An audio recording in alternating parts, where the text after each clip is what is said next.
నమస్కారం. అంబరీషుని ఏకాదశి వ్రత కథ. అంబరీషుడు శ్రీరాముని పూర్వీకుడు, విష్ణు భక్తుడు.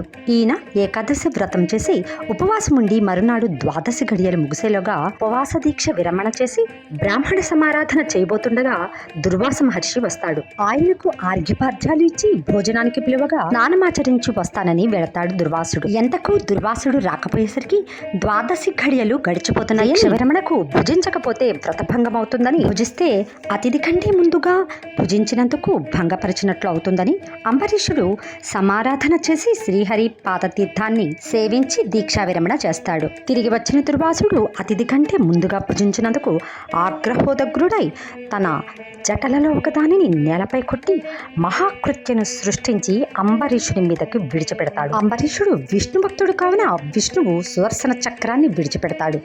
చక్రం ఆ రాక్షసుని చంపి దుర్వాసుని మీదకి వెళుతుంది. దేవతలు ఎవరూ దుర్వాసుని రక్షించలేమని అంబరీషుని ప్రార్థించమని చెప్తారు. చివరకు అంబరీషుడు చక్రాన్ని శాంతింపచేసి దుర్వాసుని రక్షిస్తాడు. నమస్కారం.